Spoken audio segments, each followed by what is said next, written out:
Hello everyone, welcome back to Manisha blog. আজ বানাবো খিচুড়ি। যেহেতু আজ বর্ষা হচ্ছে, ভাবলাম একটু খিচুড়ি বানানো যাক।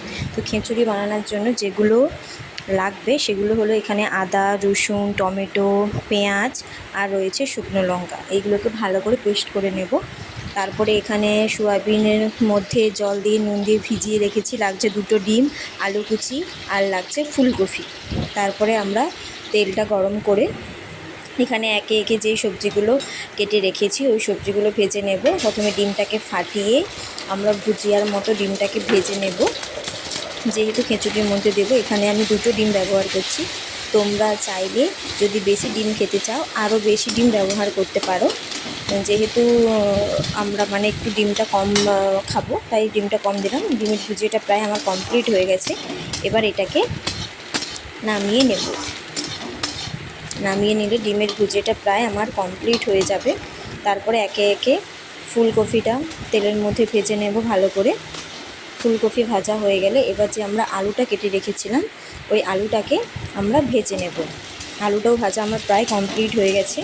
তারপরে যে সোয়াবিনগুলো জলের মধ্যে ভিজিয়ে রেখেছিলাম, জলটা ভালো করে ঝারিয়ে নিয়ে তেলের মধ্যে সোয়াবিনটাকেও ভেজে নেব। তারপরে আমরা করব মুসুর ডালটাকে আমরা খালি কড়ায় নেড়ে নেব। তেল দেব না, এমনি খালি কড়ার মধ্যে আমরা মুসুর ডালটাকে একটু ভাজা ভাজা করে নেব। তারপরে এদিকে আমি চাল বসিয়ে রেখেছি, ভাতটা হচ্ছে। তো ডালটা এবার ভাতের মধ্যে দিয়ে দেব। তারপরে যে আদা, রসুন, পেঁয়াজ, টমেটো, লঙ্কা সেগুলো কষিয়ে বেটে রেখেছিলাম সেগুলো কষাবো। তো কষিয়ে নেওয়ার পর এই মশলাটা হয়ে যাওয়ার পর এই মশলাটাকে ভাতের মধ্যে দিয়ে দেবো। এবার যেই সবজিগুলো ভেজে রেখেছিলাম, ডিম, আলু, ফুলকপি,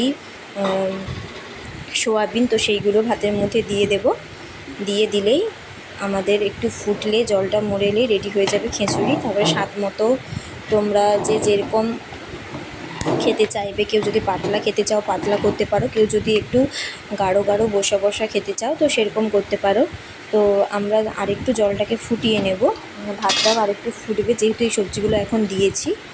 তো এর মধ্যে এবার আমরা একটু চিনি দিয়ে দেব। চিনি দেওয়ার পর এবার স্বাদ মতো একটু লবণ দিয়ে দেব। তো চিনি লবণ দিয়ে দেওয়া হয়ে গেলে উপর থেকে যখন রেডি হয়ে যাবে তখন একটু গরম মশলা